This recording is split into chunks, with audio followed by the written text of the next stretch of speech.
আজিৰ এই শুভ দিনটোত লখিমপুৰত উদযাপন কৰা হ'ল 53 সংখ্যক উত্তৰ লখিমপুৰ কেন্দ্ৰীয় আলি আই লৃগাং।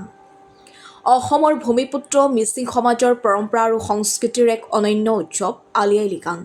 উত্তৰ লখিমপুৰ কেন্দ্ৰীয় আলি আই লৃগাং উদযাপন সমিতিৰ উদ্যোগত আৰু উত্তৰ লখিমপুৰ ৱাকে জিৰবি কৌবাভৰ সহযোগত বৰিমৰি উত্তৰ লখিমপুৰ মিচিং কলাকৃষ্টি বিকাশ কেন্দ্ৰৰ মুৰং অকুম লণ্টাত দিনজোৰা কাৰ্যসূচীৰে উদযাপন কৰা হয় এই 53 সংখ্যক লৃগাং উৎসৱ। পুৱাই সামূহিক চাফাই কাৰ্যসূচীৰে আৰম্ভ হোৱা অনুষ্ঠানত মুৰং অকুম উন্মোচন কৰে লখিমপুৰ চিকিৎসা মহাবিদ্যালয়ৰ অতিৰিক্ত অধীক্ষক ডাক্তৰ ডম্বৰুধৰ মেলিয়ে।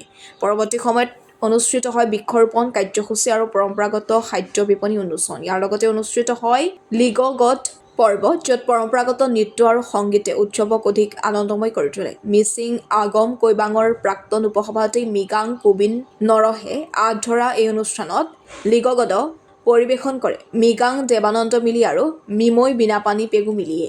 ইয়াৰ পাছতে অনুষ্ঠিত হয় সাংস্কৃতিক প্ৰতিযোগিতা, স্মৃতিগ্ৰন্থ উন্মোচন, আলোচনা চক্ৰ আৰু মিচিং সাজপাৰ প্ৰতিযোগিতা। উৎসৱৰ মাজেৰে মিচিং জাতীয় ঐতিহ্য আৰু সংস্কৃতিৰ অনন্য প্ৰকাশ দেখা যায়। সন্ধিয়ালৈ আয়োজন কৰা এক বৰ্ণাঢ্য সাংস্কৃতিক সন্ধিয়া।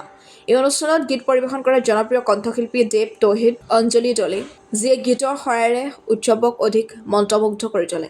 53 সংখ্যক উত্তৰ লখিমপুৰ কেন্দ্ৰীয় আলি আই লৃগাং এয়া কেৱল এটা উৎসৱ নহয়, ই হৈছে মিচিং সমাজৰ ঐক্য, পৰম্পৰা আৰু সংস্কৃতিৰ প্ৰতীক।